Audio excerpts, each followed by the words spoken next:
Hey, what is up, everyone? Today we got a pretty unique story. It's narrated by Frederick Surrey. Get cozy and watch till the end, guys. There are moments in war when the very ground trembles beneath your feet, when the sky itself seems to darken, not from clouds, but from the shadow of something impossibly vast passing overhead. There are moments when soldiers, hardened by years of conflict across countless worlds, fall to their knees, not in defeat, but in awe, their weapons forgotten in their hands as they witness something that defies comprehension. In the grim darkness of the far future, there exists a weapon so devastating, so monumentally powerful, that it has earned a title reserved only for the divine. They call them God machines. They call them God engines. They are the titans of the Imperium of man, and today we are going to explore just how impossibly strong these walking engines of destruction truly are. Imagine, if you will, be standing in a trench line on some forgotten world at the edge of Imperial space. The enemy approaches, thousands of them, perhaps tens of thousands, a tide of hostility that seems endless and inevitable. You have your laser gun, your flak armor, your faith in the Emperor, and you know, deep in your heart, that it will not be enough. Then you hear it, a sound like distant thunder, but rhythmic, repeating, growing louder with each passing moment. The ground begins to shake. Dust falls from the sandbags around you. Other soldiers look up, their faces transforming from fear to something else entirely, something closer to religious ecstasy. And then you see it emerge from the smoke and dust of the battlefield, a shape that your mind struggles to process because nothing that large should be able to move with such deliberate purpose. They are towers of adamantium and ceramite, bristling with weapons that could level cities, striding across the battlefield like ancient gods walking among mortals. This is what it means to witness a titan in war. The titans of the Imperium are not merely large tanks or oversized war machines. They represent something far more profound in the twisted theocracy of the 41st millennium. Each titan is considered a physical embodiment of the machine god, the omnissiah, the divine aspect of the emperor that the Adeptus Mechanicus worships with fervent devotion. To the tech priests who maintain these colossal war engines, a titan is not built so much as it is born, emerging from decades of sacred labor in the forged temples of their worlds. Every circuit, every armor plate, in every weapon system is blessed and consecrated through rituals that blend engineering with mysticism in ways that outsiders can never truly understand. When we speak of titans, we are speaking of machines that can range from 17 meters tall at their smallest to heights that stretch toward the heavens at over 100 meters for the largest classes. We are speaking of weapons platforms that carry armaments designed to destroy other titans, to level fortifications, to annihilate entire regiments with single volleys. We are speaking of war engines protected by void shields, the same technology that guards Imperial starships from the fury of space combat, now compressed and mounted on walking fortresses that stride across planetary surfaces, dealing death in all directions. But perhaps most importantly, when we speak of titans, we are speaking of the single most powerful ground-based military asset the Imperium of man possesses. There is no enemy the Imperium has ever faced that has not learned to fear the god machines. The orcs have their gargants, crude imitations that nonetheless demand respect. The Elder have their phantom titans, graceful constructs of wraithbone and ancient souls. Even the forces of Chaos Field corrupted titans, war machines possessed by demons and twisted by millennia of exposure to the warp. But none of these can match the sheer industrial might that the Imperium brings to Titan warfare, the legacy of 10,000 years of production and the institutional knowledge of the Collegia Titanica preserved across countless forge worlds. The religious significance of Titans to the Adeptus Mechanicus cannot be overstated. These are not merely war machines to the tech priests who maintain them. They are physical manifestations of the machine god, the omnissiah, the divine force that the Mechanicus worships with absolute devotion. When a tech priest approaches a titan, they approach holy ground. When they lay hands upon its hull, they touch the sacred.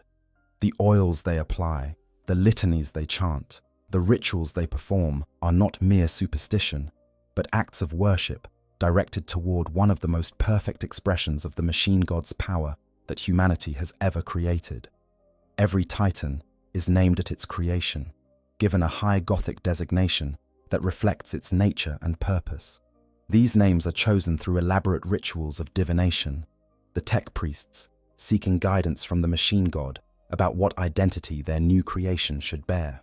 And names like Imperius Prima, Magnificum Incendius, and Terra's Calling carry weight that extends beyond mere identification.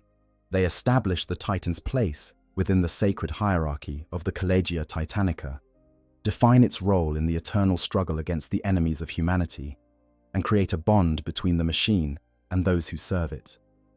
So let us journey together into the heart of what makes these god machines so devastatingly powerful. Let us explore their origins in the ancient past of Mars, their classification from the smallest scout titans to the impossible emperor-class behemoths, the weapons they carry, the humans who pilot them, and the legendary battles where they have decided the fate of worlds and empires.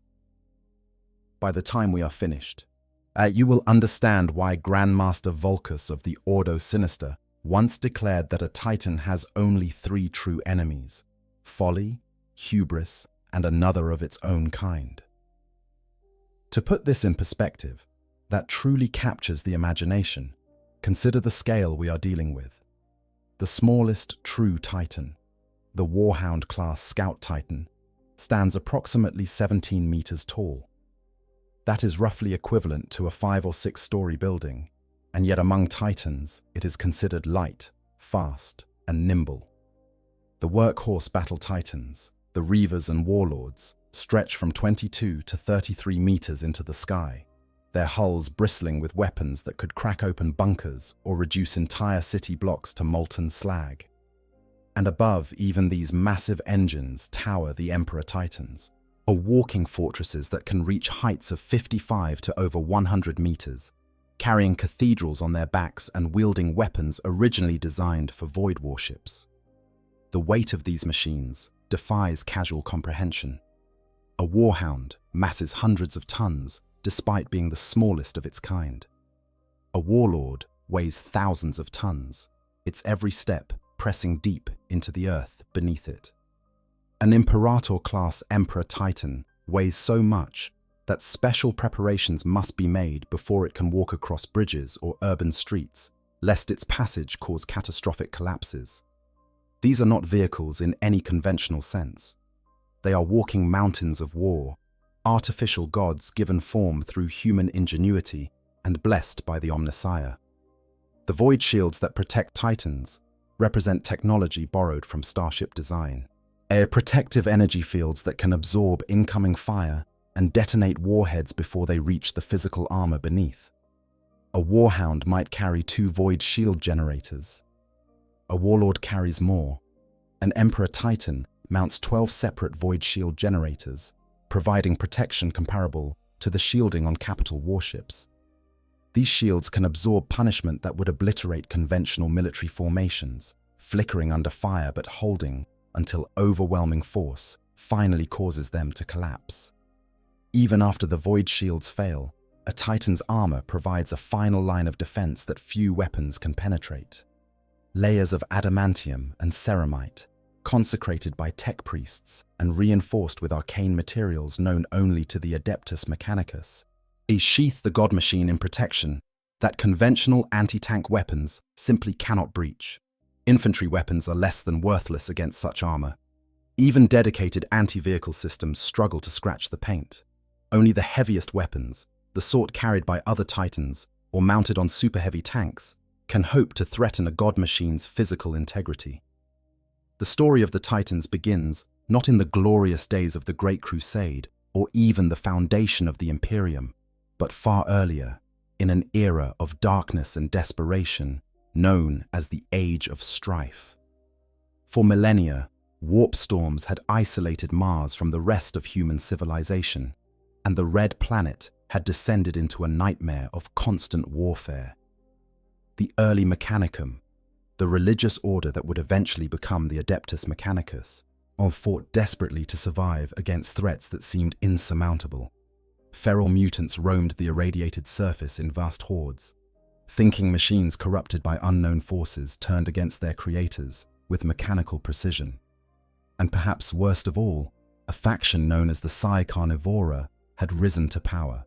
Kabbalistic heretics who wielded technology twisted by what we would now recognize as chaos corruption. It was in this crucible of desperation that the first Titans were born. The tech priests of Mars, their backs against the wall, their forge cities falling one by one, pooled their remaining knowledge and resources into creating something unprecedented. They built walking fortresses, massive bipedal machines that could carry the heaviest weapons ever conceived for ground warfare. They crafted armor thick enough to withstand orbital bombardment and void shields that could deflect energy weapons. And most critically, they developed the Mind Impulse Unit, a technology that allowed a human pilot to merge their consciousness with the machine spirit of the Titan itself, creating a fusion of flesh and steel that could react with supernatural speed and coordination. 3 Titan orders were created to combat the Psi Carnivora, and the battles that followed would become legend among the tech priests of Mars. Imagine the scene: forge cities burning under the assault of corrupted war machines, the red dust of Mars churned to mud by the blood of thousands, and then the first Titans striding into battle, their weapons blazing with the fury of newborn gods. The Psi Carnivora and their allies were annihilated, yet their holds purged with plasma fire and melter beams. Their corruption burned from the face of Mars forever. After this victory, the Titans did not fade into history. Instead, they became the primary military arm of the Mechanicum, guardians of the forged cities, and the technological wonders they contained. New Titan orders were founded, each attached to a specific forge and developing their own traditions, their own heraldry, their own methods of war. When the early Mechanicum sent colonial fleets blindly through the warp to establish new forge worlds, Titans accompanied them, ensuring that wherever the children of Mars settled, they would have the protection of the god machines. Then came the Emperor of Mankind and the Treaty of Olympus. When the Master of Mankind arrived on Mars at the dawn of the Great Crusade, yet he found a civilization of tech priests who controlled technology far beyond anything else remaining to humanity. The negotiations that followed united Mars with Terra, creating the foundation of what would become the Imperium. And as part of this grand alliance, the Titan Orders of Mars pledged their strength to the Great Crusade, their god machines marching alongside the newly created Space Marine Legions to reclaim the galaxy for humanity. The Great Crusade saw Titans deployed on thousands of worlds, their devastating firepower proving instrumental in breaking the resistance of alien empires and human civilizations that had turned to darkness during the Age of Strife. New Titan legions were founded as the Mechanicum established forge worlds throughout the expanding Imperium, in each adding their strength to the growing military might of humanity. By the height of the Great Crusade, dozens of Titan legions marched to war, their combined might enough to bring any world to its knees. The formal organization that controlled these god machines came to be known as the Collegia Titanica, sometimes called the Adeptus Titanicus. This organization divided the Titan legions into several divisions based on their roles and capabilities. The Divisio Militaris contained the actual Battle Titan legions, each a self-sufficient military force with its own princeps, moderati, support troops, and of course, the Titans themselves. The Divisio Mandati controlled the executive orders, specialized formations that traveled in vast temple spacecraft carrying Emperor-class Titans to bring wayward worlds back into compliance. Yet the Divisio Telepathica oversaw the mysterious Psi Titans, while the Divisio Investigatus handled research and development on Mars itself. Among the countless Titan legions that have served the Imperium, certain names have become legendary through their deeds across 10,000 years of warfare. The Legio Ignatum, the Fire Wasps, have defended Terra itself since before the founding of the Imperium. Their engines are among the most ancient still in service, their machine spirits carrying memories that stretch back to the age of strife. When terror faced its darkest hour during the heresy, it was the fire wasps who held the line at the Mercury exultant kill zone, their god machines buying precious time with their destruction. The Legio Astorum, the warp runners, earned their name through their willingness to deploy wherever the Imperium needed them, no matter how distant or dangerous the battlefield. Their distinctive blue and gold colors have been seen on thousands of worlds across every segmentum, their princeps renowned for their aggressive tactics and willingness to take calculated risks. During the Beta Garmin campaign, the warp runners absorbed casualties that would have broken lesser legions, yet continued fighting until ordered to withdraw. The Legio Mortis, the Death's Heads, stand as a grim reminder that even the mightiest defenders of the Imperium can fall to corruption. Once among the most honored Titan legions, the Death's Heads turned traitor during the heresy and committed atrocities that echo through Imperial history. Their Titans, including the infamous Imperator-class Dies Irae, that became symbols of betrayal and destruction. In the 10 millennia since, the Death's Heads have continued to serve the Dark Gods, emerging from the Eye of Terror during Black Crusades to bring ruin to Imperial worlds. Each Titan Legion developed its own distinct culture, traditions, and methods of warfare over the millennia. Some favored aggressive close-range tactics, closing with enemies to deliver devastating salvos at point-blank range. Others preferred long-range bombardment, standing off and systematically destroying targets with precision fire. Some maintained close relationships with specific Space Marine chapters or Imperial Guard regiments, developing combined arms doctrines that maximized the effectiveness of all involved forces. Others remained aloof, their god machines striding to war, accompanied only by the Scitarii and tech thralls of the Mechanicus. The Collegia Titanica developed a complex system for rating the strength of each Titan Legion according to a formula that allotted each a militarist grade. First-tier designations range from Primus to Denarii, with a range of further clausal numerical definitions describing each legion's specific capabilities, specializations, and other characteristics. Though it rarely told the whole truth of a legion's actual power, the most obvious measure remained the number of god engines it could field. A typical Titan Legion of the Divisio Militaris maintained around 50 operational god engines, though this number could vary significantly based on the age and prestige of the legion in question. As the largest and most ancient legions could field 200 to 300 Titans, representing a concentration of firepower that could devastate entire planetary systems. The smallest legions might barely muster a dozen engines, yet even this reduced strength represented enough military power to conquer most worlds single-handedly.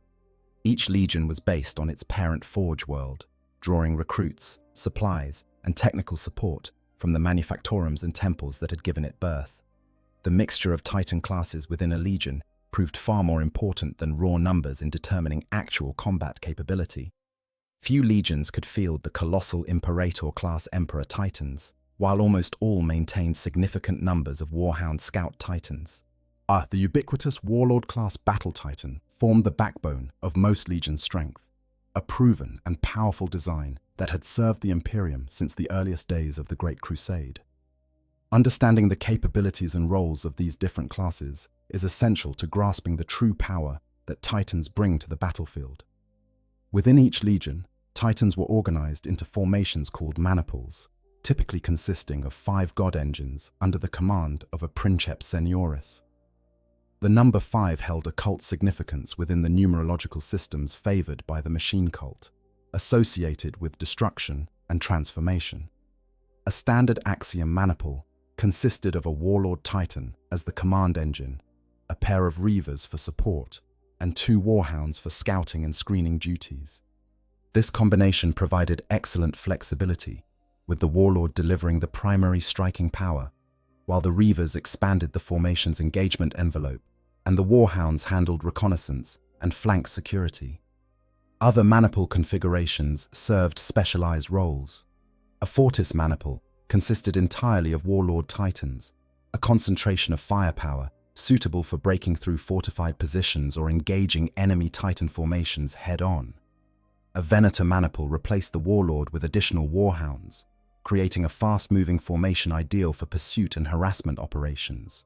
The Lupercal maniple, named for a legendary Imperial commander, combined a single massive Emperor Titan with a supporting screen of lighter engines, using the Emperor as an unbreakable anchor around which the rest of the formation maneuvered. As the coordination between maniple elements during combat required skills that took decades to develop, the princeps of each Titan in the formation maintained awareness of their fellows through the manifold, their machine spirits communicating through sacred data links that allowed near instantaneous coordination.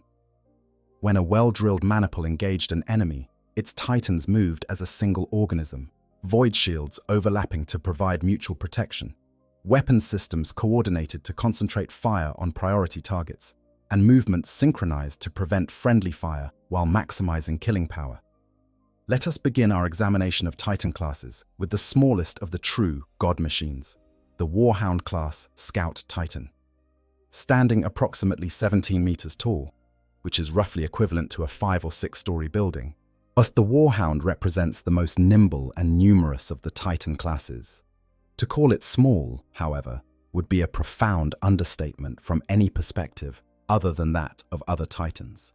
A Warhound still towers over the largest conventional vehicles, its armored bulk more than capable of crushing main battle tanks beneath its feet as it strides across the battlefield. The Warhound's primary role within a Titan legion is reconnaissance and infantry support, tasks that might seem beneath such a devastating war machine until you consider the scale at which Titan warfare operates. When god machines clash, they do so across fronts measured in kilometers, and knowing the enemy's disposition before committing larger Titans can mean the difference between victory and catastrophe. The Warhound's relative speed and agility allow it to scout ahead of slower battle Titans, identify enemy positions, and either engage targets of opportunity or report back for the big guns to deal with. Despite its designation as a Scout Titan, the Warhound carries enough firepower to devastate conventional military forces. Its armament typically consists of 2 arm-mounted weapons selected from a variety of options. A Warhound might carry a Vulcan Megabolter, essentially a massive rotary cannon that can shred infantry formations and light vehicles with storms of explosive rounds. Alternatively, it might mount a plasma blast gun, a weapon capable of vaporizing heavy armor with concentrated bursts of star-hot plasma. Turbo laser destructors offer excellent range and penetration for engaging enemy armor at distance, while inferno guns allow the Warhound to cleanse fortifications and bunkers with torrents of burning promethium. The Warhound's most distinctive feature beyond its weaponry is its movement profile. Unlike the more humanoid battle Titans, the Warhound possesses a hunched, almost bestial stance that grants it exceptional mobility. Its relatively light weight, if you can call something that masses hundreds of tons light, allows it to traverse terrain that would bog down larger Titans. It can accelerate quickly, change direction with surprising agility, and even manage respectable sprints when closing with enemy forces or withdrawing from unfavorable engagements. The plasma reactor that powers the Warhound represents a miracle of compact engineering. Despite being smaller than the reactors in larger Titans, it still produces more energy than most planetary power stations, while remaining light enough not to compromise the engine's mobility. This reactor feeds the Warhound's weapons, powers its void shields, drives its legs through complex systems of synthetic muscle fibers and hydraulics, and maintains the mind impulse unit that allows the princeps to control the god machine. Managing the power distribution between these competing demands is one of the Moderati's key responsibilities during combat operations. The crew compartment of a Warhound is cramped by Titan standards, though still spacious compared to conventional vehicles. The princeps commands from a throne that interfaces with the mind impulse unit through neural connectors implanted in their spine and skull. Moderati stations flank the princeps position, with each crew member responsible for specific systems. The interior is dimly lit by holographic displays and the glow of status indicators. The air recycled through filtration systems designed to function even if the exterior atmosphere becomes toxic. Emergency escape systems allow the crew to evacuate if the Titan suffers catastrophic damage, though survival rates for such evacuations remain discouragingly low. Titan legions typically deploy warhounds in pairs, a practice that dates back to a dark chapter in Imperial history. During the Siege of Terror, at the culmination of the Horus Heresy, traitor warhounds were deployed in squad-sized formations of 10 or more engines. These packs rampaged through civilian sectors of the throne world, slaughtering innocents in acts of wanton cruelty that horrified even hardened warriors. After the heresy's conclusion, the reformed Imperium decreed that warhounds would never again operate in formations larger than 2, a restriction that remains in force 10,000 years later. This limitation actually enhances warhound effectiveness in many ways, as paired warhounds can coordinate their attacks through their princeps psychic bond, while remaining small enough to avoid attracting the attention that larger formations would draw. The warhound's void shields, while less numerous than those protecting larger titans, still represent formidable protection. A typical warhound mounts 2 void shield generators, each capable of absorbing tremendous punishment before collapsing. These shields can dissipate incoming energy attacks and detonate explosive warheads before they reach the Titan's physical armor. Even after the void shields fail, the warhound's armor plating provides substantial protection, thick layers of ceramite and adamantium that can shrug off weapons that would gut conventional tanks. Despite all these strengths, the warhound remains the most vulnerable of true titans. Its relatively light armor cannot withstand the devastating weapons carried by larger god machines, and its void shields can be overwhelmed by concentrated fire. Against enemy titans, warhounds typically fight as harassers and flankers rather than engaging in direct confrontation. A pack of warhounds might circle a larger enemy titan, pouring fire into its rear armor while staying out of its weapon arcs, gradually wearing down void shields and armor until the killing blow can be struck. Some Titan legions have developed specialized variants of the warhound pattern to fulfill specific tactical niches. The Dire Wolf Heavy Scout Titan, for example, fills the gap between the warhound and the Reaver-class Battle Titan. Larger and more heavily armored than a standard warhound, the Dire Wolf sacrifices some mobility for greater firepower and protection. Its most distinctive feature is the ability to mount a single massive weapon on its carapace, including options like the volcano cannon that are normally reserved for much larger titans. This gives the Dire Wolf a devastating alpha strike capability, though the recoil and power requirements of such weapons limit how often they can be fired. Rising above the Scout Titans in both size and combat capability, we find the Reaver-class Battle Titan. As standing approximately 22 to 25 meters tall, the Reaver represents the smallest classification of true Battle Titan and forms the core of many Titan Legions' strike forces. Where the Warhound excels at reconnaissance and harassment, the Reaver is designed for direct engagement with enemy armor, fortifications, and even other Titans. The Reaver's silhouette is distinctly humanoid, a towering bipedal form that carries its primary weapons on articulated arm mounts and secondary systems on shoulder or carapace hardpoints. This configuration grants the Reaver excellent flexibility in engaging targets at various ranges and elevations, though it remains less agile than the smaller Warhound. The Reaver makes up for this reduced mobility with substantially heavier armor and more numerous void shield generators, and typically mounting 3 void shields compared to the Warhound's 2. One of the Reaver's most interesting design features is the placement of its plasma reactor. Unlike most Titans, which house their power cores deep within the central torso, the Reaver's generator sits exposed at the back of its main carapace.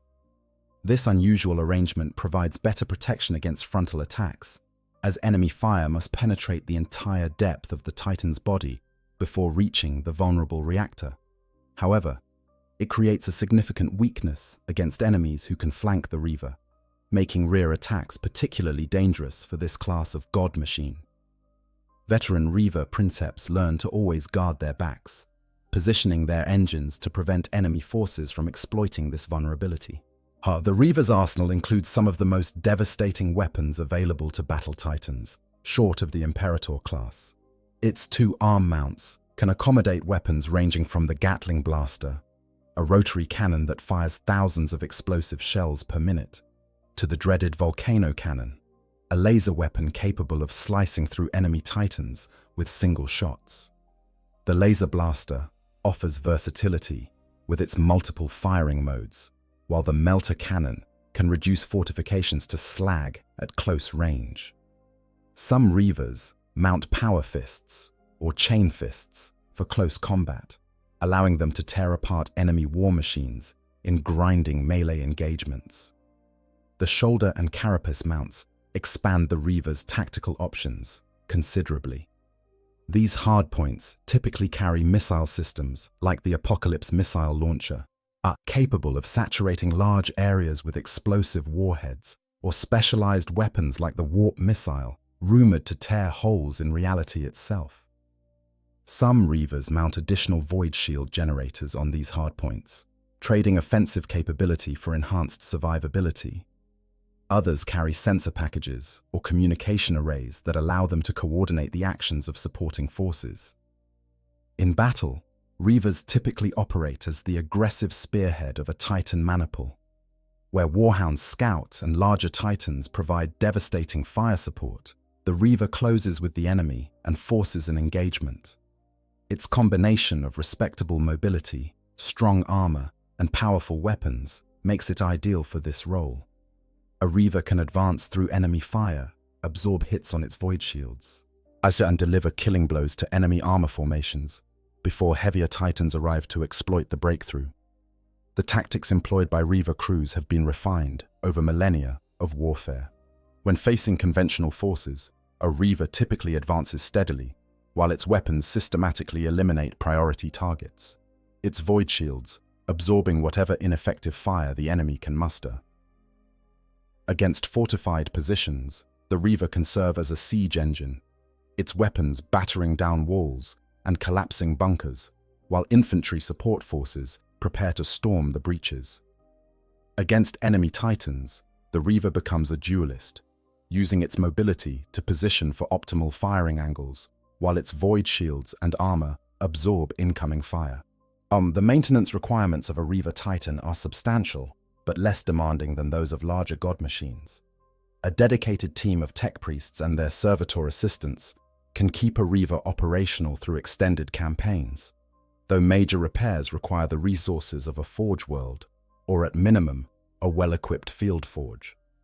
The synthetic muscle bundles that provide locomotion require regular blessed oils and sacred unguents to maintain their flexibility. The void shield generators need their focusing crystals realigned after heavy combat, and the weapon systems themselves require cleaning, calibration, and the replacement of wear components after each engagement. You know what I personally love about Titans is how they represent this perfect blend of technology and religion that makes 40k so unique. Like in most sci-fi, giant robots are just machines, but here they have souls, they have personalities, they remember. There's something almost tragic about a princeps slowly losing themselves to their engine over centuries. It's that grim dark poetry that keeps pulling me back into this universe. The idea that humanity's greatest weapons are also prisons for the people who pilot them. That's the kind of layered storytelling that makes Warhammer so special to me. But anyway, let's continue. The crew complement of a Reaver Titan typically includes a princeps who commands the engine through the Mind Impulse unit, and several moderati who assist with weapon systems and engine management, and a varying number of technical staff who maintain the Titan's complex systems during operations. The exact crew size varies by pattern and Legion tradition, but most Reavers carry between 6 and 12 command crew members, in addition to servitors and tech thralls who handle menial tasks. The psychological impact of a Reaver's arrival on a battlefield cannot be overstated. For conventional infantry and armor, the appearance of a battle titan often triggers immediate withdrawal or surrender. The knowledge that nothing in their arsenal can meaningfully threaten the advancing god machine breaks the will of even veteran soldiers. This morale effect extends beyond the immediate engagement, as stories of titan attacks spread through enemy forces and civilian populations alike, sowing fear and despair that can collapse planetary defenses before battle is even joined. We now come to the most iconic and numerous of all battle titans, the legendary warlord class. Standing approximately 33 meters tall, though some sources suggest variants reaching much greater heights, the warlord represents the standard by which all battle titans are measured. More warlords serve in the Titan legions than any other class of battle titan, their proven design having served the Imperium since before the founding of the Great Crusade. When people think of titans, they most often picture the distinctive silhouette of a warlord, its hunched shoulders bristling with weapons, and its armored form striding through the smoke and fire of planetary warfare. The warlord's loadout is fearsome in its versatility and destructive potential. Each arm can mount a single massive weapon system, typically selected from options that would be considered primary armament on smaller titans. The Bellicosa Volcano Cannon stands among the most powerful directed energy weapons ever produced by the forges of the Mechanicum, a weapon so devastating that it can vaporize enemy titans with single shots. The beam produced by a Bellicosa is so bright that optical sensors must be automatically filtered to prevent damage, and the crack of its firing can be heard for dozens of kilometers. The weapon requires such immense power that only the plasma reactor of a warlord or larger titan can feed its ravenous appetite for energy. The Sunfury Plasma Annihilator is a weapon of terrifying and indiscriminate power, capable of incinerating entire city blocks and rendering the strongest armor into steaming vapor. Originally developed from designs intended for the broadside batteries of Void warships, the Plasma Annihilator can only be mounted on the largest of war machines due to the immense reactor power required to charge it and the motive systems needed to wield it. When a Sunfury fires, it produces a globe of plasma so hot that it rivals the surface of a star, a miniature sun hurled across the battlefield to detonate among enemy formations with devastating effect. The Macro Gatling Blaster offers a different kind of destruction, trading single-shot power for sustained output that can sweep clean entire sectors of the battlefield. This massive rotary weapon fires shells the size of a human torso at rates that approach 100 per minute, each round containing enough explosives to destroy an armored vehicle. Against infantry formations, the Macro Gatling is utterly devastating, its fire turning men and aliens alike into red mist and scattered debris. Against light vehicles, it is equally effective, punching through armor and detonating ammunition stores to create chains of secondary explosions. But the arm weapons represent only part of the warlord's devastating arsenal. Each shoulder carapace can mount additional weapon systems, typically including the Apocalypse missile launcher, with its devastating salvos or additional direct fire weapons. This gives the warlord an almost unparalleled ability to engage multiple targets simultaneously, and its weapons speaking destruction in all directions as it advances through enemy lines. Some warlord patterns mount up to 4 separate weapon systems, each capable of destroying conventional military formations single-handedly. The crew of a warlord titan is considerably larger than that of smaller god machines. The Princeps commands from an armored cockpit in the titan's head, merging their consciousness with the machine spirit through the mind impulse unit. Several Moderati assist with weapons control, sensors and movement, their own neural links feeding information to and from the Princeps in a constant flow of data. Early sources describe these Moderati as each controlling one of the Titan's weapons, while more recent accounts suggest specialized roles, including a senior Moderatus who serves as executive officer, a sensory who manages the engine's sensors, and a steersman who handles locomotion. Beyond the command crew, a warlord carries numerous other personnel, from tech priests who monitor the sacred machinery to servitors hardwired into weapon systems, to gangs of press-ganged ratings who handle manual tasks throughout the engine.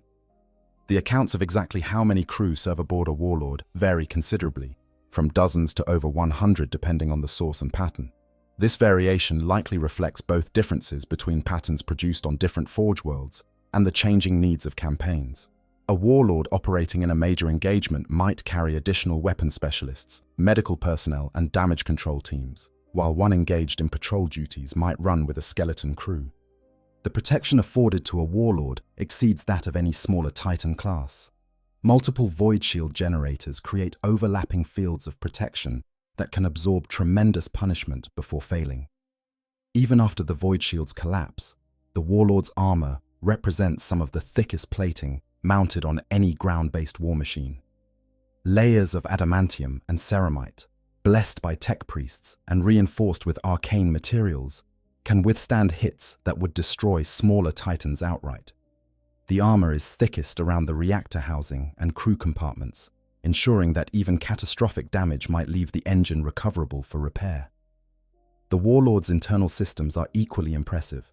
Massive internal gyroscopes and gravitational stabilizers allow the Titan to maintain its balance while firing weapons whose recoil would topple smaller engines.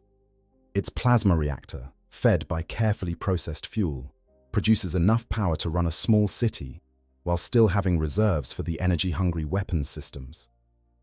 Extensive sensor suites give the princeps and crew detailed information about their surroundings, from thermal imaging to Auspex returns to psychic awareness of nearby threats. Various patterns of warlord exist, each developed on different Forge worlds and optimized for specific combat roles. The Mars Alpha pattern represents the original design, a proven configuration that has served for millennia. Other patterns modify the arrangement of weapons, armor distribution, or internal systems to suit particular tactical doctrines. Some legions have developed their own variants over the centuries, unique machines that reflect their specific traditions and combat experiences. The psychological presence of a warlord on the battlefield surpasses even that of smaller battle titans. Where a reaver might trigger retreat, a warlord often causes complete collapse of enemy morale. The knowledge that such incredible destructive power walks the battlefield breaks something fundamental in the human psyche, especially when that power is directed against those who have turned from the Emperor's light. Loyalist forces, conversely, fight with renewed fervor in the presence of a god machine, their faith strengthened by the tangible manifestation of imperial might. As above, even the mighty warlord class stand the Emperor Titans, walking fortresses that represent the absolute pinnacle of ground-based military technology available to the Imperium of man. The two primary classes of Emperor Titan are the Imperator and the Warmonger, and both stand among the rarest and most powerful war machines in existence. While the exact dimensions have been recorded differently across various sources, these god machines typically reach heights of 55 to 100 meters or more, towering above all other land-based combatants like mountains, given motion and purpose. The Imperator-class Emperor Titan is a general-purpose assault platform of almost incomprehensible power. It is literally a walking fortress, its massive bulk carrying more firepower than the next Battle Titan class down, armored so heavily that conventional weapons simply cannot harm it. The Imperator's primary armament includes arm-mounted weapons of devastating capability, often including Hellstorm cannon batteries or massive siege weapons capable of breaching the walls of hive cities. But the arm weapons represent only a fraction of the Imperator's arsenal. The Imperator's carapace mounts even more terrifying weapons. Up to 6 volcano cannons can be fitted to these hardpoints, each capable of destroying enemy titans with single shots. The Plasma Annihilator, the largest and most powerful plasma weapon ever constructed for ground warfare, fires blasts that explode with the power of miniature suns, forming craters hundreds of meters in diameter and turning sand into glass. Simply firing this weapon is destructive in itself, thus producing a deafening roar that shatters glass for a kilometer in all directions. Lesser titans caught in the path of a plasma annihilator are reduced to little more than melted slag by the sunfire it unleashes. But the Imperator's most distinctive feature is not its weapons, but the structure it carries upon its back. Each Imperator bears a massive Gothic cathedral dedicated to the imperial cult, a towering edifice of spires and buttresses that can house an entire garrison of troops. In the current era, this cathedral serves as both a spiritual center and a practical barracks, carrying Skitarii Tech Guard, members of the Adeptus Arbites, representatives of the Inquisition, and other personnel who can deploy to secure areas the Titan has devastated. The psychological impact of watching a cathedral stride across the battlefield, its weapons blazing divine retribution upon the enemies of mankind, cannot be overstated. The Warmonger-class Emperor Titan serves as a dedicated long-range fire support platform, essentially a variant of the Imperator, optimized for artillery bombardment rather than direct assault. The Warmonger's weapon systems are calibrated for greater accuracy at extreme range, and it carries enhanced targeting and fire control systems that allow it to coordinate with other Imperial forces. Where the Imperator closes with the enemy, the Warmonger stands back and erases them from existence with methodical precision. The protection afforded to Emperor Titans defies comprehension. 12 separate void shield generators create overlapping fields of protection comparable to those used on capital warships. These shields can absorb punishment that would crack open smaller Titans like eggs, their layered fields collapsing one by one under fire, but each collapse buying time for the others to regenerate. The void shield technology employed by Emperor Titans represents some of the most advanced protective systems ever created by humanity. Each generator, a masterwork of lost technology that cannot be replicated by modern Forge worlds. Even after these shields fail, the armor of an Emperor Titan can withstand hits from weapons that would destroy Battle Titans outright. The adamantium plates sheathing an Imperator can be measured in meters of thickness, backed by ceramite composites and shock-absorbing structures designed to distribute impact forces across the entire hull. Critical systems are buried deep within the machine's bulk, but protected by multiple redundant layers of armor. The reactor, the crew compartments, and the magazine storage all benefit from this layered protection, ensuring that even severe damage rarely proves immediately fatal. The crews of Emperor Titans, which number in the hundreds and include everyone from princeps to ratings, servitors to shrine attendants, work within an environment of almost complete safety. The Emperor Titan's interior is a self-contained world, with armories stocked with weapons for the infantry garrison, chapels where preachers lead services for the faithful, medici facilities capable of treating battle wounds and chronic conditions alike, and living quarters that allow extended deployments without external support. The infantry garrison carried by an Imperator-class Titan deserves special mention. These troops is typically Skitarii Tech Guards sworn to the service of the Collegia Titanica, deploy from the Titan's interior to secure areas it has devastated, capture enemy positions, and provide close-range protection against infantry threats. While a Titan's weapons are devastating against enemy armor and fortifications, they are less effective against infantry who have closed to point-blank range or infiltrated into structures adjacent to the God Machine. The garrison handles these threats, pouring from deployment hatches to sweep the area around the Titan's feet with disciplined volleys of galvanic fire. Perhaps the most sobering fact about Emperor Titans is that the Imperium can no longer build them. The knowledge required to construct these colossal God Machines has been lost over the millennia since the Horus Heresy, and a victim of the same technological regression that has affected so much of Imperial society.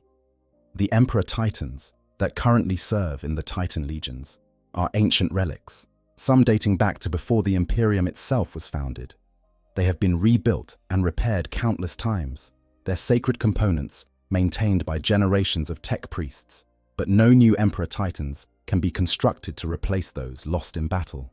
This irreplaceability makes each Emperor Titan a treasure beyond price. The loss of one represents not just a military defeat, but a cultural catastrophe, a blow to the Imperium's heritage that can never be recovered. Princeps, who command Emperor Titans, bear a weight of responsibility that few can truly understand. At knowing that a single mistake might destroy a god machine that has served humanity for 10,000 years or more. When Emperor Titans walk to war, they do so as the ultimate expression of imperial might. Their presence transforms battles into one-sided massacres, their weapons sweeping away opposition with contemptuous ease. Even other Titans hesitate to engage an Emperor directly, knowing that the disparity in firepower makes such confrontations almost suicidal. Only another Emperor Titan can truly threaten one of these walking fortresses, which may explain why so many legendary battles between the god machines have involved Emperor-class combatants on both sides. The maintenance requirements of an Emperor Titan would beggar the resources of lesser civilizations. A dedicated support staff, numbering in the thousands, tends to the god machine's needs during campaigns. Entire forge ships accompany Emperor Titans on extended deployments, their fabrication facilities capable of producing replacement parts and ammunition. The sacred rituals of maintenance and repair can take weeks to complete properly, with senior tech priests personally overseeing every aspect of the work. A poorly maintained Emperor Titan is considered not just a military risk, but a theological affront, an insult to the machine god that must be corrected immediately. The construction of smaller Titans, while still a monumental undertaking, at least remains within the capabilities of current Mechanicus Forge worlds. A Warlord Titan takes decades to build, but the knowledge of how to do so has been preserved through 10,000 years of careful tradition. Each component is forged according to templates passed down from the earliest days of the Mechanicum, the specifications' sacred texts that no tech priest would dare to modify. The reactor is constructed in special facilities designed to contain any mishaps during the dangerous testing phase. The weapons are fashioned in dedicated manufactorums that produce nothing else, their workers specialized in the particular arts required. The consecration of a new Titan is a ceremony of tremendous importance, attended by the highest-ranking tech priests of the Forge world and often observed by representatives from Mars itself.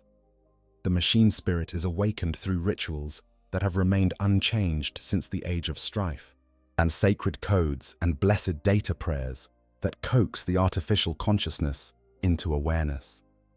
The first princeps to bond with a new Titan faces the most dangerous moment of their career, as the newly awakened machine spirit may prove hostile, insane, or simply incompatible with human consciousness. Some princeps die during these initial bonds, their minds shattered by machine spirits that reject the merger. Once awakened and bonded to a princeps, a Titan begins to develop its individual personality. The machine spirit learns from its experiences, accumulating memories that shape its character over centuries of warfare. A Titan that has faced the horrors of chaos corruption may become paranoid and aggressive, constantly seeking threats that remind it of past traumas. One that has achieved great victories may become proud and demanding, expecting its crew to live up to the legacy it has established. The relationship between a Titan and its successive princeps becomes a form of dialogue across generations, each princeps adding to the machine's accumulated wisdom and experience. For all their terrible power, Titans remain machines that require human guidance to fulfill their purpose. The individuals who pilot these god machines, who merge their consciousnesses with ancient machine spirits and become one with walking fortresses of destruction, represent some of the most specialized and valuable personnel in the Imperium. Understanding the human element of Titan warfare is essential to grasping why these machines are so effective and why they occasionally fail in ways that pure technology would not. At the heart of every Titan's operation is the princeps, the commanding officer who establishes the primary neural link with the god machine. The princeps is no ordinary pilot, for what they do bears no real resemblance to piloting in any conventional sense. Through the Mind Impulse Unit, a complex brain-computer interface sacred to the tech priests of the Adeptus Mechanicus, the princeps merges their consciousness with the Titan's machine spirit, that strange artificial intelligence that inhabits every god machine. When the link is established, the princeps ceases to exist as a separate being and becomes something new, something that is neither fully human nor fully machine. When connected to the MIU, the princeps perceives the world through the Titan's sensors. Their eyes become the god machine's optical arrays, seeing in spectrums no human eye could process. Their skin becomes the adamantium hull, feeling the impact of enemy weapons as physical sensation. Their arms become the massive weapon mounts, the firing of a volcano cannon experienced as naturally as flexing a muscle. The princeps walks in the Titan's stride, feels its rage and exultation, knows the ancient memories encoded in its machine spirit from centuries or millennia of warfare. This merging creates the immersive sensory space, known as the manifold, a virtual environment where the princeps can comprehend and command their colossal war engine. Within the manifold, the princeps issues mental commands that the Titan executes through its physical systems. But this is not a one-way relationship. The machine spirit has its own will, its own preferences, its own ancient grudges and glories. The princeps must work in enforced cooperation with this digital consciousness, and those who try to dominate rather than collaborate often find their Titans responding sluggishly or not at all. The manifold itself is a strange and wondrous place, a digital realm where the princeps exists as a point of consciousness within an infinite web of data. Sensor feeds flow past like rivers of light. Weapon status indicators pulse with the rhythm of the Titan's heartbeat. The machine spirit manifests as a presence, sometimes felt as warmth or cold, sometimes perceived as a voice speaking just below the threshold of hearing. Different machine spirits have different characters. Some are aggressive, constantly suggesting targets and urging their princeps toward battle. Others are protective, highlighting threats and counseling caution. Still others are contemplative, sharing memories from past campaigns and the wisdom accumulated over centuries of warfare. Learning to navigate the manifold and interpret its flows of information takes years of training. Aspirant princeps spend decades learning the basics before they are ever permitted to attempt a full link with a god machine. They practice with simulators that replicate the manifold environment, learning to process multiple data streams simultaneously while maintaining focus on command priorities. They study the theological texts that explain the nature of machine spirits and the proper rituals for establishing rapport with them. And they undergo gradual cybernetic modification, their bodies slowly prepared for the full integration that commanding a Titan requires. The strain of this neural enmeshing is tremendous. Most princeps cannot maintain control of all a Titan's systems for extended periods, which is why they require the assistance of moderati to handle weapons, sensors, movement, and other functions. Even with this support, prolonged operations exhaust princeps mentally and physically. The constant flow of sensory data, the pressure of maintaining cooperative rapport with a machine spirit, the emotional intensity of guiding a god machine through combat, all of these take their toll. To establish this link requires extensive cybernetic modification. Early in their career, candidates for the position of princeps receive implants in their cranium, neck, and spine that interface with the mind impulse unit. These hard plug connections allow basic neural linking sufficient for the early stages of training and operation. But many princeps eventually undergo more radical modification, including internment in amniotic tanks, where their consciousness remains permanently connected to the MIU. In these cases, the princeps' hands and feet might be amputated and replaced with haptic sheaths, their eyes removed and replaced with connections for the Titan's sensors. They become something barely human, existing in a twilight state between flesh and machine. This transformation is driven partly by the nature of the bond itself. The connection between princeps and machine spirit grows stronger over time, creating an addiction that few can resist. When disconnected from their Titans, princeps often experience withdrawal symptoms ranging from disorientation to severe psychological trauma. Some become unable to function normally when not linked to their engines. Yet their sense of self, having become so intertwined with their titans, that existing as a mere human feels incomplete. For these individuals, permanent internment in an amniotic tank represents not a punishment, but a mercy, allowing them to remain connected to the only existence that still feels real. The amniotic tanks themselves are marvels of medical and technological engineering. The princeps floats in a nutrient-rich fluid that sustains their body, while direct neural connections link their consciousness to the Titan systems. Tubes handle nutrition and waste removal. Specialized sensors monitor vital signs and brain activity. Servitor-operated systems maintain the tank's environment at optimal levels, adjusting temperature, pressure, and chemical balance in response to the princeps' physiological needs. Some princeps spend decades in these tanks between awakenings, their bodies preserved while their minds dream whatever dreams a consciousness merged with a machine spirit might experience. The psychological toll of this existence cannot be overstated. Princeps who have been interred for extended periods sometimes report difficulty distinguishing between memories from their human life and memories from their Titan's machine spirit. They may remember battles they never fought, feel grief for crew members who died centuries before their birth, or experience emotions that seem to belong to the machine rather than the human consciousness. Some scholars suggest that after sufficient time, the original human personality essentially dissolves into the machine spirit, leaving behind a being that is neither truly human nor truly machine, but something entirely new. The moderati who serve alongside the princeps face their own challenges. While their neural links are less intense than those of their commanding officers, they too must interface with the Titan systems and endure the psychological strain this creates. As a result of the battles they experience together and their shared connection to the machine spirit, princeps and their moderati often develop bonds closer than family. They share experiences at a level that outsiders cannot comprehend, their minds touching through the MIU in ways that create profound emotional connections. But the MIU connection also carries dangers. Damage to the system's circuitry can send traumatic signals through the neural links, potentially killing crew members instantly or driving them to madness.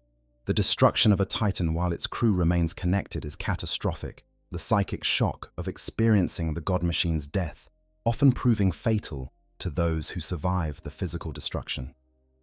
Even those who escape with their lives frequently suffer permanent psychological damage, their minds scarred by the trauma of their machine dying around them. The machine spirits of Titans are entities of uncertain nature. Some describe them as artificial intelligences, complex programs that simulate awareness and personality. Others insist they are something more, digital echoes of ancient human minds, or spiritual entities that have taken up residence in sacred machinery. Whatever their true nature, machine spirits display distinct personalities, preferences, and even emotions. Some are aggressive, straining against their princeps' control in their eagerness to engage the enemy. Others are cunning, constantly suggesting tactical options through the neural link. Still others are melancholy, weighted down by the memories of countless battles and lost crews. The most ancient Titans have machine spirits that remember the Great Crusade, the Horus Heresy, and millennia of warfare since. These god machines carry within them the accumulated wisdom and trauma of 10,000 years, their personalities shaped by experiences no living human can fully comprehend. Bonding with such an ancient machine spirit can be overwhelming for even experienced princeps. The weight of all those memories pressing against their consciousness, like the gravity of a neutron star. What the weapons carried by Titans represent the pinnacle of Imperial military technology, armaments so powerful that they are rarely mounted on anything smaller than a god machine. Understanding these weapon systems is essential to grasping the true destructive potential of Titans and why they so utterly dominate the battlefields they stride across. The volcano cannon stands among the most feared weapons in the Imperial arsenal. A directed energy weapon of tremendous power, it unleashes terawatts of energy in blazing white laser beams that produce thunderous cracks and tremendous recoil. A single shot from a volcano cannon can slice off a Titan's limb or kill an enemy war engine outright. Against lesser targets, the results are even more dramatic. A Razorback armored vehicle struck by a volcano cannon is reduced to nothing more than a blackened scorch mark. A 100-meter-tall iron gate can be utterly vaporized as though it never existed. When fired upon a hive city, the laser beam of a warlord-mounted volcano cannon can vaporize an entire section of defensive wall and penetrate 2 kilometers into the structure, leaving only fused slag remains of what were once streets and manufactories. The production of volcano cannons is necessarily limited due to the complexities and inherent dangers involved in working with the rare volatile crystals required for their construction. Many within the administratum prefer that knowledge of the weapon's construction be kept restricted to safeguard it from enemies. Even with these precautions, volcano cannons require replacement after approximately 1,500 firings to avoid catastrophic misfire. The weapon draws power directly from the Titan's plasma reactor, feeding its ravenous energy appetite through dedicated conduits that must be carefully maintained. The manufacturing process for a volcano cannon takes years and requires the expertise of senior tech priests working in sacred forged temples. The focusing crystals must be grown under conditions of perfect purity, any contamination rendering them useless or worse, unstable. The barrel assembly must be machined to tolerances measured in fractions of a millimeter across structures 30 meters in length. The cooling systems must be capable of dissipating heat equivalent to a small star's output across millisecond timeframes. Every component is blessed during construction, the sacred oils and litanies of the machine god applied at each step of the process. The first time a new volcano cannon is test-fired, the entire forged temple holds its breath. A successful test brings celebration and praise to the Omnissiah. A failure, which happens more often than the tech priests care to admit, can devastate the testing range and kill everyone nearby. The forge world of Lucius lost an entire manufactorum complex during such a failure, the detonation visible from orbit, and the site rendered radioactive for centuries afterward. The Plasma Annihilator represents the largest and heaviest plasma weapon ever built by the Imperium. Originally developed from designs intended for the broadside batteries of void warships. This weapon can only be mounted on the largest Titans due to the massive reactor power required to charge it. The plasma unleashed by this weapon explodes on impact with all the power of a miniature sun, forming craters hundreds of meters in diameter and transforming sand into glass instantly. Simply firing the weapon produces a deafening roar that shatters glass for a kilometer in all directions, announcing the god machine's wrath to all within earshot. Even damaged plasma annihilators can prove deadly to those nearby. Clouds of superheated vapor streaming from damaged sections have been known to unintentionally vaporize hundreds of friendly troops standing too close to the wounded Titan. The weapon takes considerable time to cool down after firing, limiting its rate of fire compared to other weapon systems. But when it does fire, nothing short of another Titan or the most powerful void shields can hope to survive the impact. The Gatling Blaster provides Titans with a high-volume fire option for engaging massed enemy formations. These rotary weapons fire thousands of explosive shells per minute, creating a literal wall of destruction that can sweep away infantry formations and light vehicles with contemptuous ease. While less effective against heavy armor than dedicated anti-Titan weapons, the Gatling Blaster excels at clearing the swarms of smaller enemies that often accompany larger targets. For close combat, many Titans mount massive melee weapons. The Power Fist is essentially an enormous armored gauntlet wreathed in disruption fields that can punch through enemy armor like paper. The Titan Power Fist can crush enemy war machines in its grip, and tear chunks from fortification walls, or swat aside vehicles foolish enough to approach too closely. Some Titans mount chain fists instead, massive chainsaws built into their arm mounts that can carve through even the thickest armor given time. Apocalypse missile launchers provide Titans with area saturation capability. These massive launchers can fire salvos of warheads that saturate entire grid squares with explosive death, useful for eliminating entrenched infantry positions or destroying multiple lighter vehicles simultaneously. Specialized warhead types expand this capability further. Vortex missiles tear holes in reality itself, creating miniature warp rifts that consume everything they touch. The Inferno gun allows Titans to cleanse fortifications and bunker complexes with torrents of burning promethium. While short-ranged compared to other weapons, the Inferno gun excels at urban warfare and siege operations, where enemies must be burned out of prepared positions. The psychological impact of watching flames pour from a god machine's weapons often proves as effective as the actual damage inflicted. The Turbo Laser Destructor offers an excellent balance of range, power, and rate of fire. These weapons can engage targets at extreme distances with considerable accuracy, making them popular choices for anti-armor work. While lacking the raw destructive power of the Volcano cannon, turbo lasers can fire more frequently and are more energy efficient, allowing sustained operations without depleting the Titan's reactor reserves. Each Titan class has access to different combinations of these weapons based on its mount points and power generation capacity. A warlord might carry 2 arm-mounted weapons, plus 2 carapace weapons, allowing tremendous versatility in how it engages different targets. An Imperator can mount even more weapons, creating a mobile arsenal capable of engaging threats in all directions simultaneously. The specific loadout chosen for a Titan before battle depends on the expected opposition, terrain, and tactical objectives of the engagement. The history of Titan warfare is marked by legendary battles that have shaped the course of the Imperium and beyond.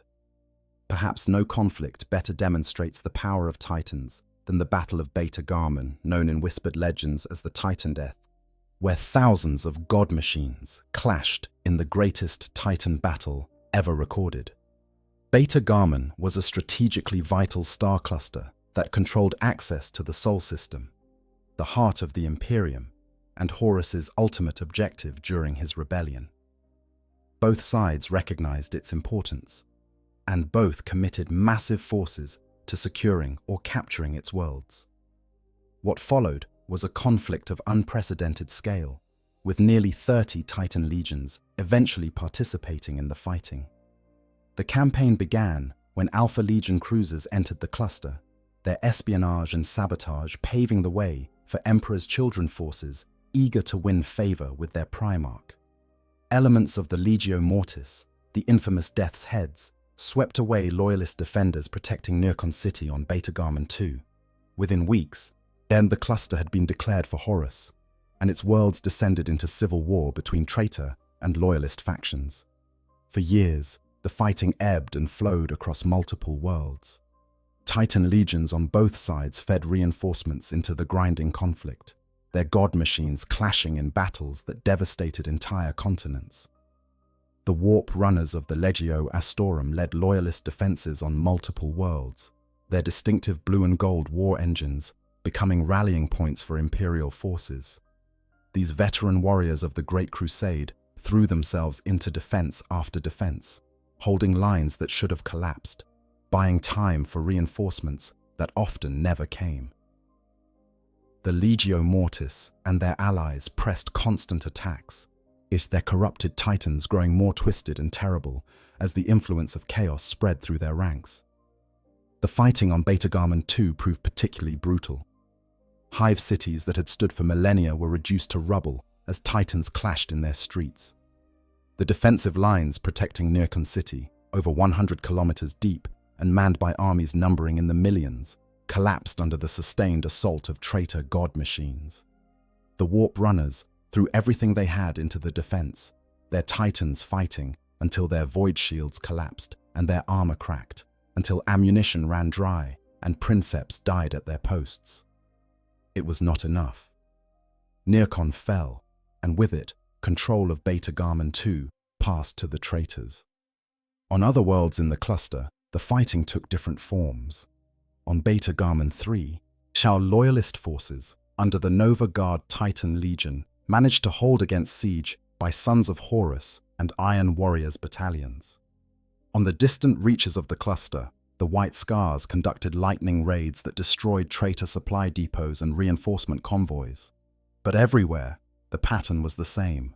Loyalist forces slowly giving ground before the relentless traitor advance, buying time with the blood of their finest warriors.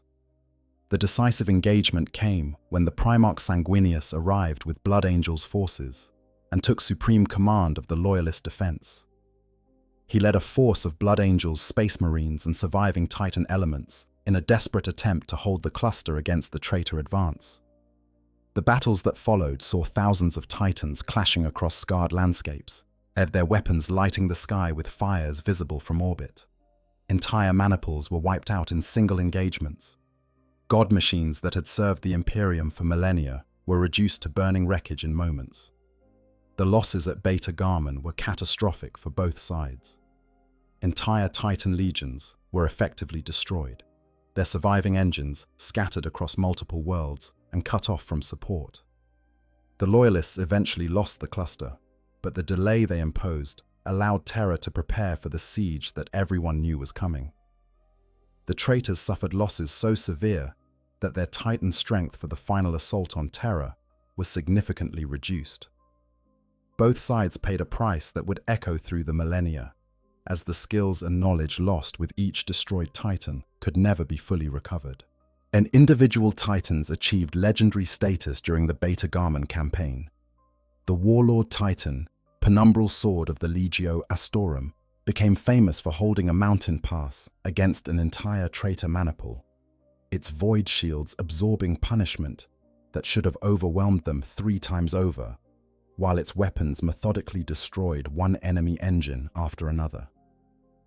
The Princeps, a woman named Adriana Kresh, reportedly refused to authorize retreat even when her engine's reactor began to fail, declaring that she would die before allowing traitors to advance over her hull. She survived, barely, and went on to command one of the Warp Runner's most decorated maniples during the Siege of Terra itself.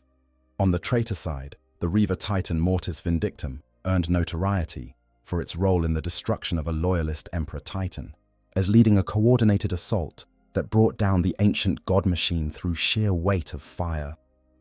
The celebrations of this victory were short-lived, as the dying Emperor Titan's reactor detonation consumed the Mortis Vindictam, along with 3 other traitor engines that had ventured too close.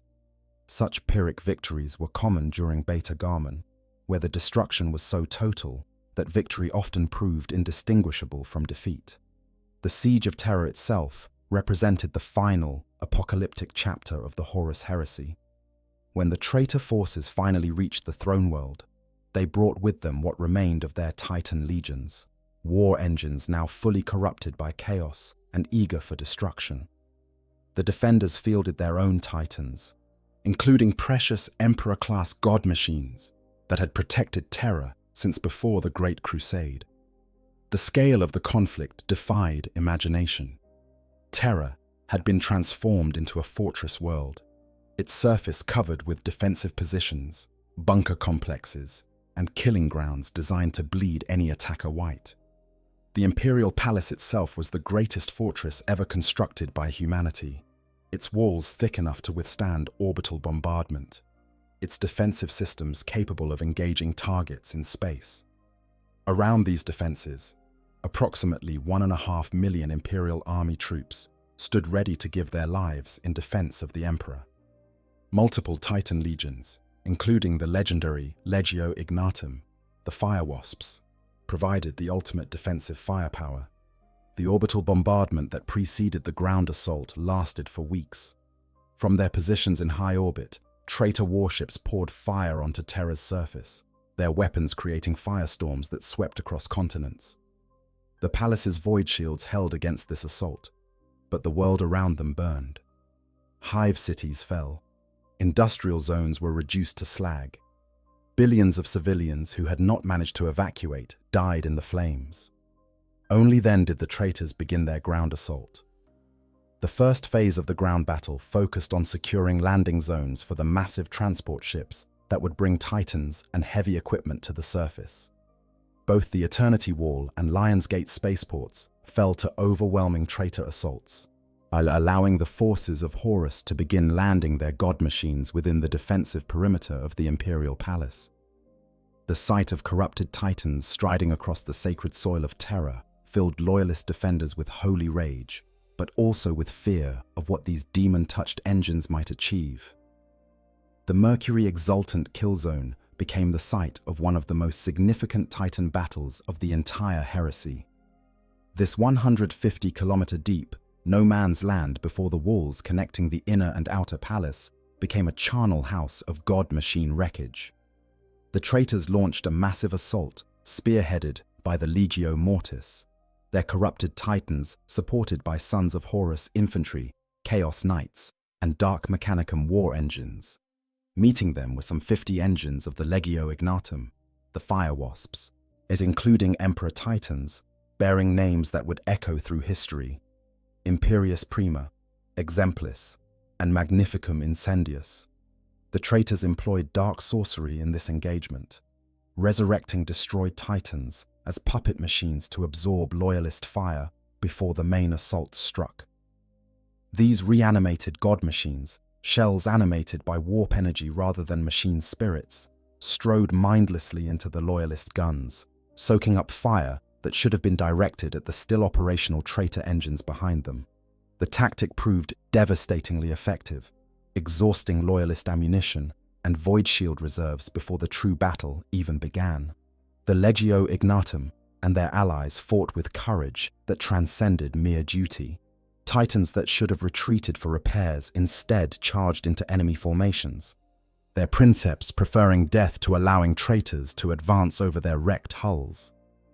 The mysterious Ordo Sinister finally committed their dreaded Psi Titans to the battle, god machines that wielded psychic energy as weapons and could break the minds of enemy crews without firing a shot. The fighting continued for days, the kill zone becoming a landscape of burning metal and scattered armor plates kilometers thick. When the battle finally ended, the Loyalists had held, but just barely. The Legio Mortis and their allies had been mauled so severely that they could not continue the assault. But the cost had been terrible. Titans that had served the Imperium for millennia lay destroyed, their irreplaceable machine spirits silenced forever. The survivors would continue fighting until the Warmaster fell, but the Titan legions of both sides would never fully recover from Beta Garmin and Terra. Not all Titans served the Emperor. During the Horus heresy, roughly half of the Titan legions turned traitor alongside the Warmaster, taking their god machines to war against their former brothers. These traitor Titan legions now served the Dark Mechanicum and the powers of chaos, their once noble machines twisted into demon-touched abominations that spread terror wherever they stride. The corruption of the traitor Titans began even before the heresy formally started. When Warmaster Horus negotiated with Fabricator General Kelbor Hal to bring Mars to his cause, part of the bargain involved access to vaults of forbidden technology that had been sealed for millennia. Within these repositories lay knowledge tainted by chaos, including techniques for merging warp energy with machine systems.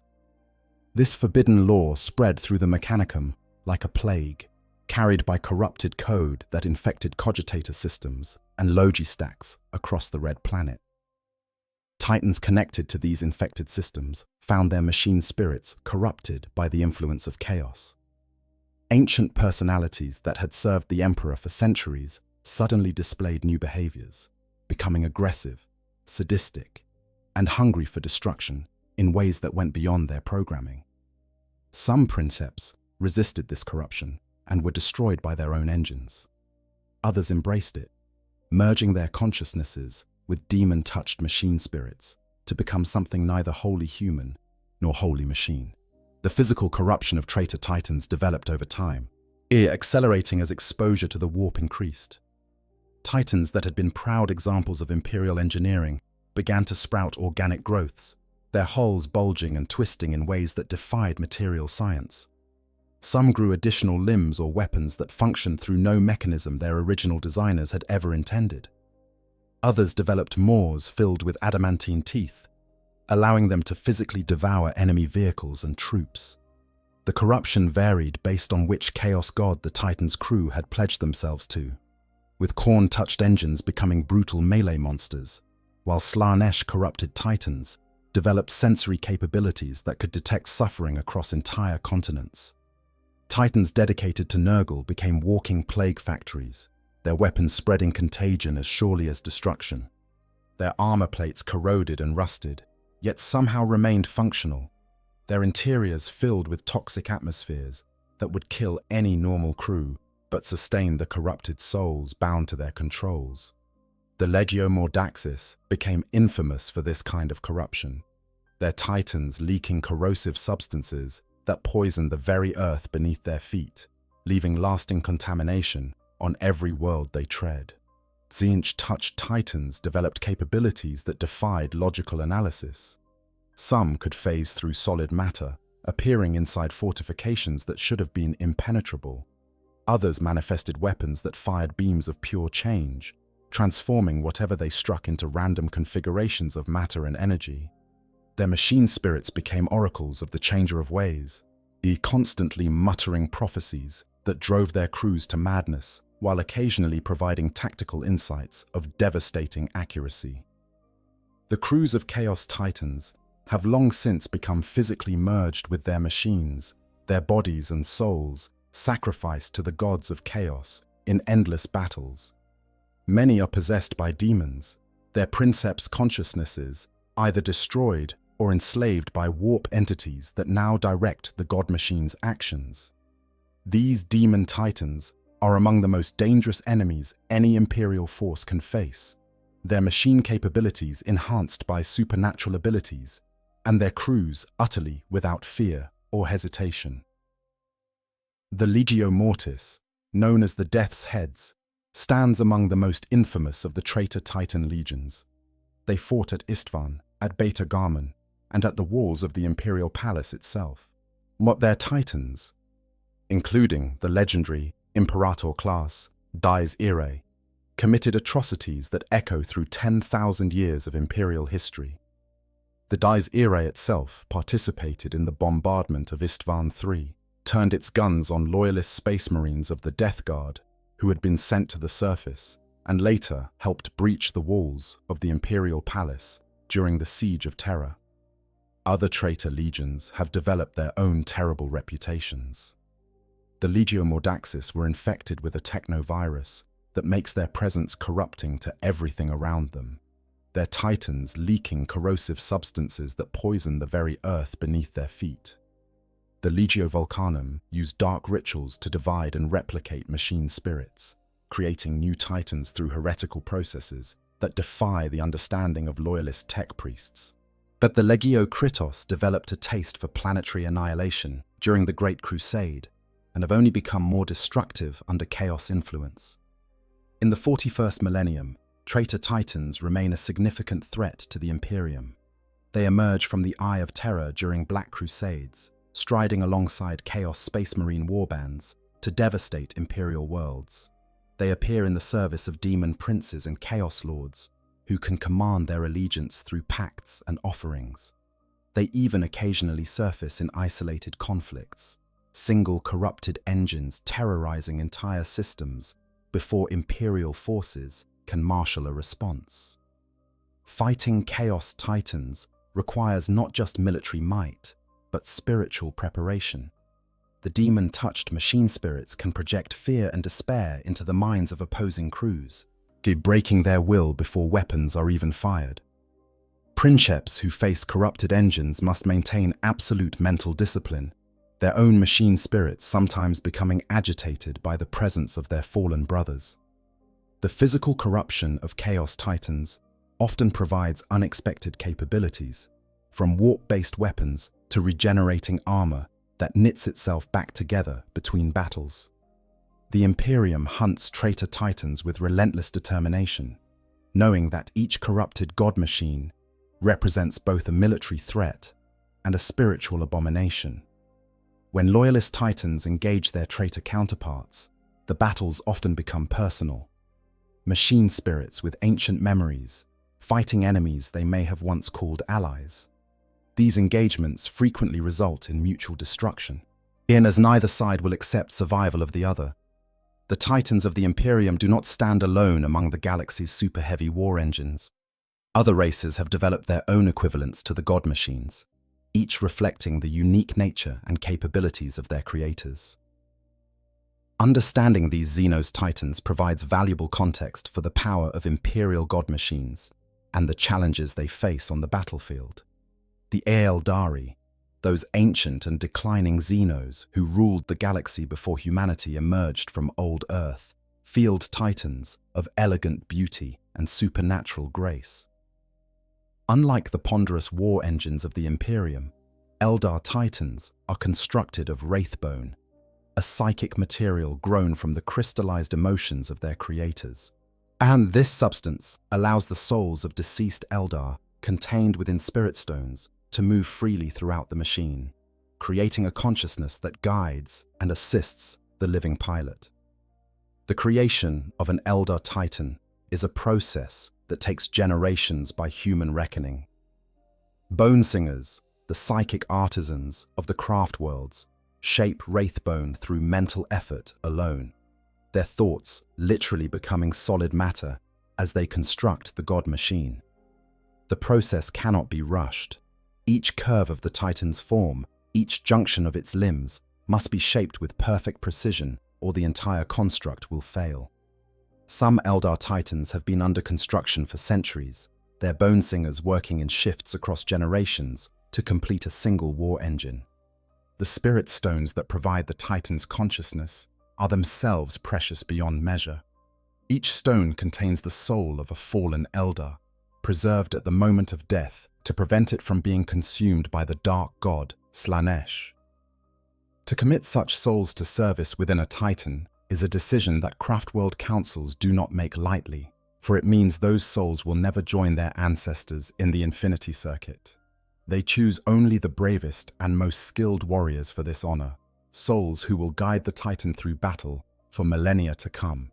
The Phantom Titan represents the primary battle Titan of the Eldar, standing approximately 25 meters tall, with a grace and agility that Imperial god machines cannot match. Where an Imperial warlord advances with ponderous, earth-shaking steps, as a phantom seems almost to dance across the battlefield, its movements fluid and precise despite its massive size.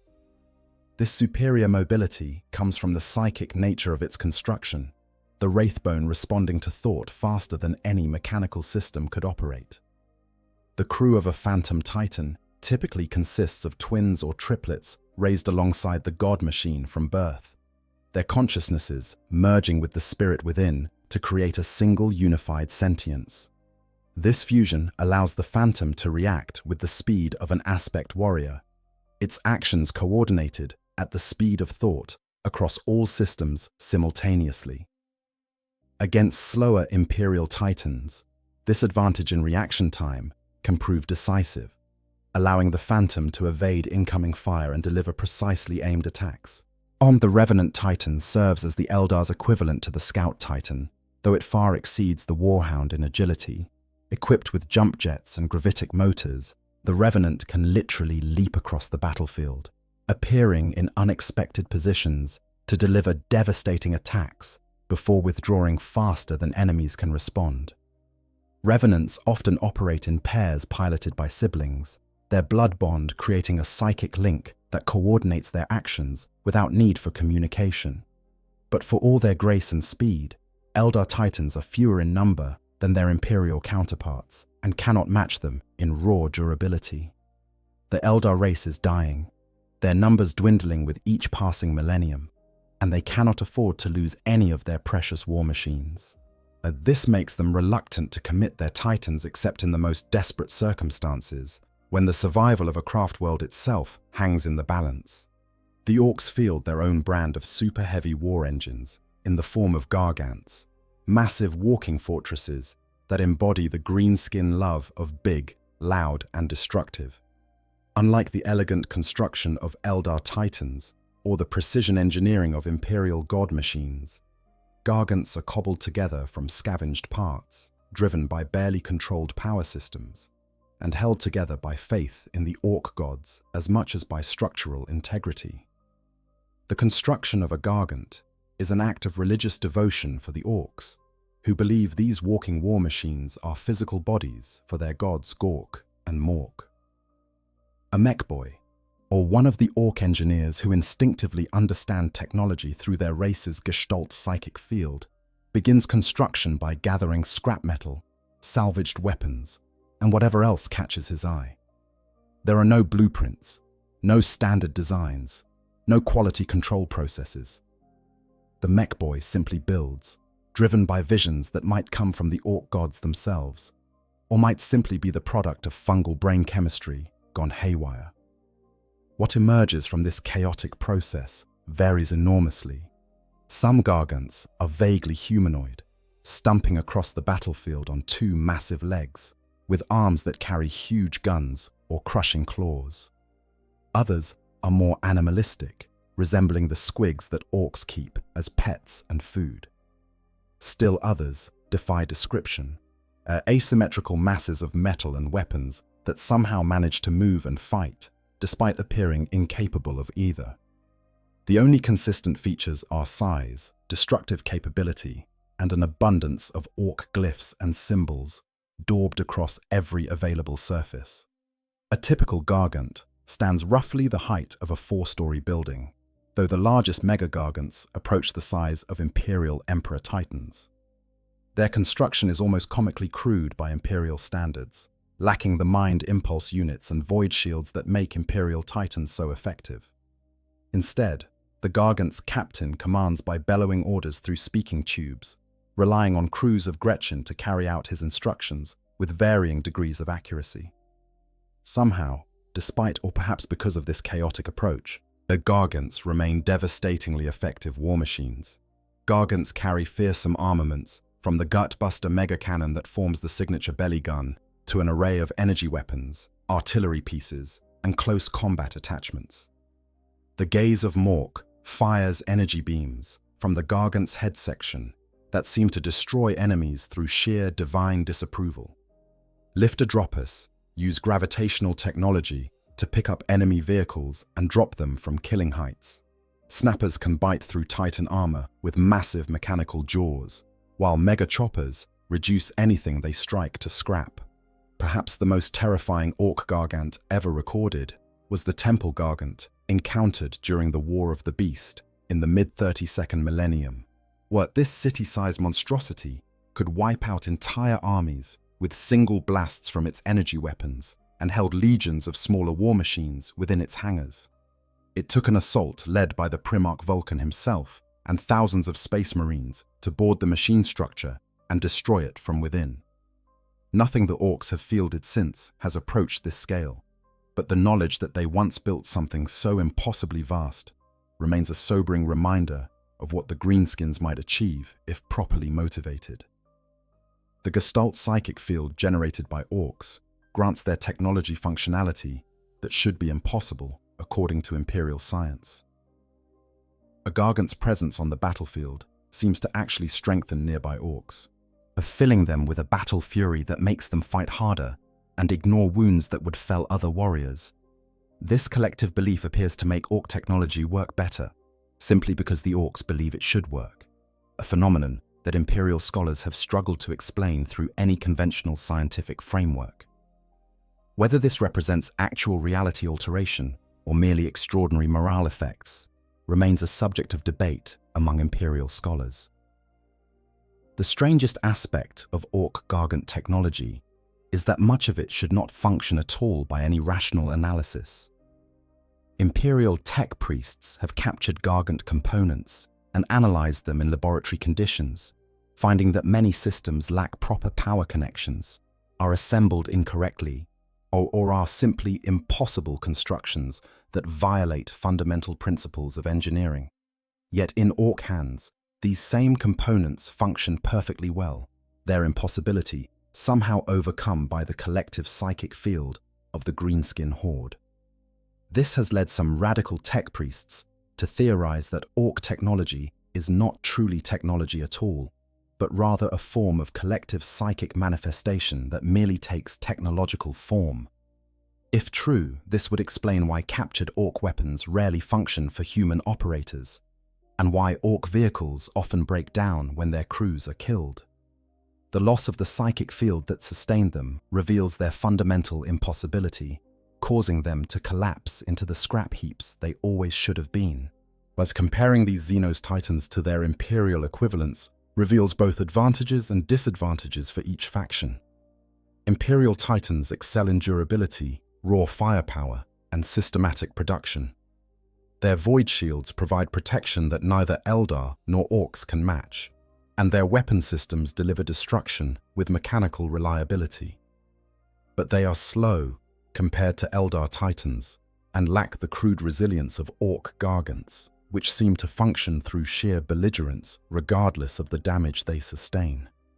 The tactical implications of these differences shape how each faction employs their super-heavy war engines. Imperial commanders use Titans as the ultimate hammer, advancing them into enemy formations behind screens of infantry and armor that absorb fire meant for the god machines. Once in position, a Titan maniple can dominate kilometers of battlefield, its overlapping fields of fire creating kill zones that nothing can cross and survive.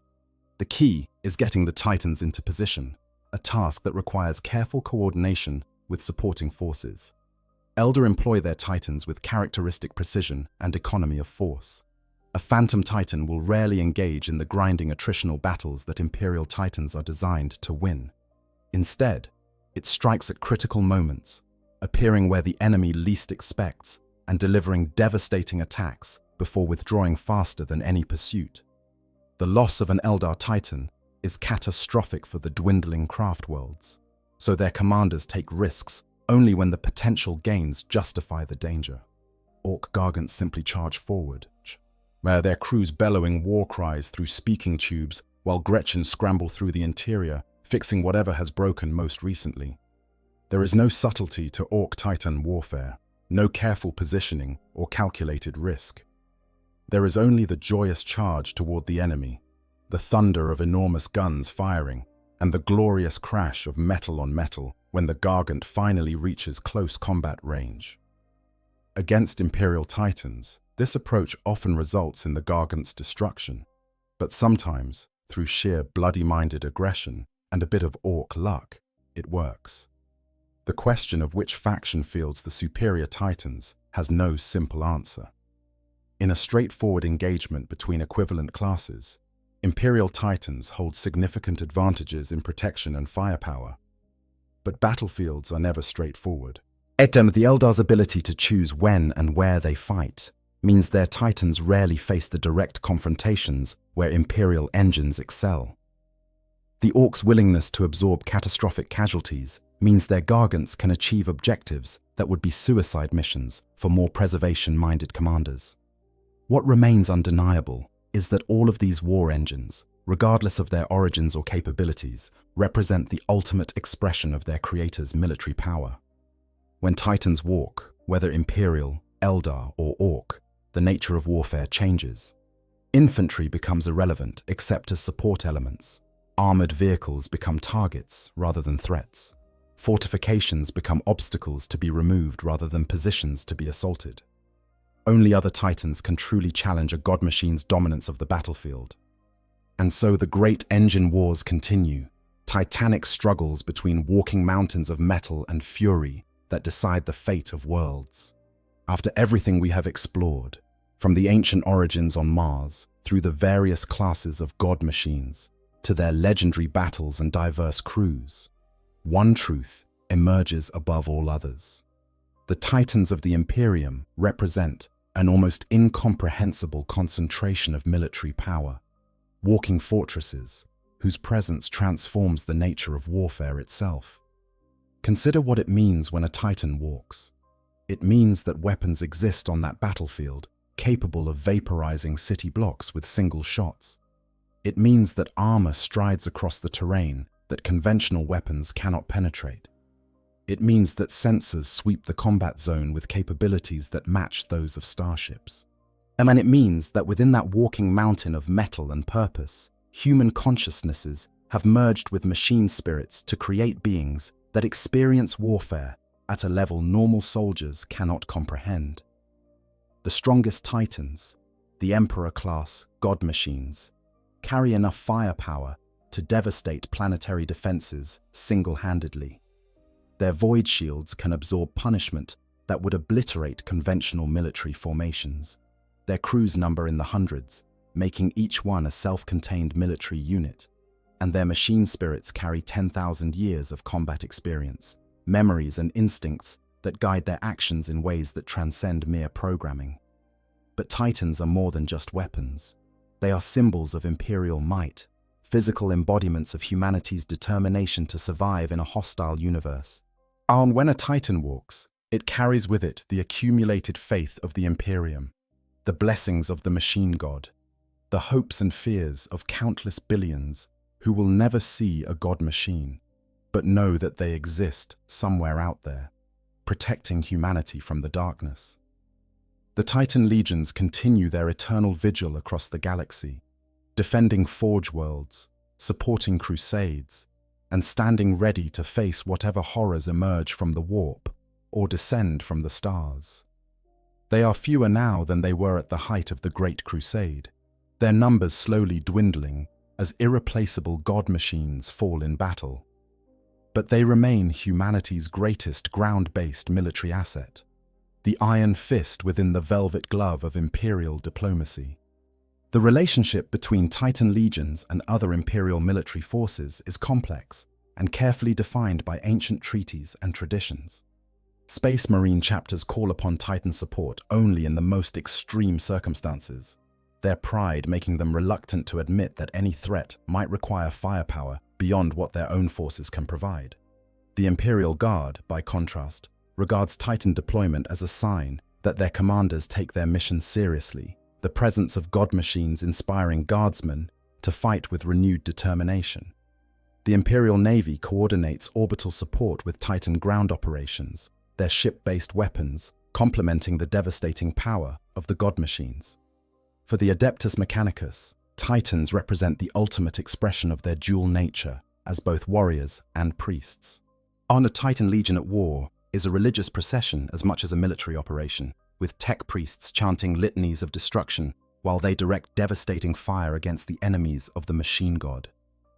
The sacred oils that lubricate Titan joints, the blessed ammunition loaded into their weapons, the consecrated fuel that feeds their reactors, all of these represent acts of worship that transform mechanical function into divine purpose.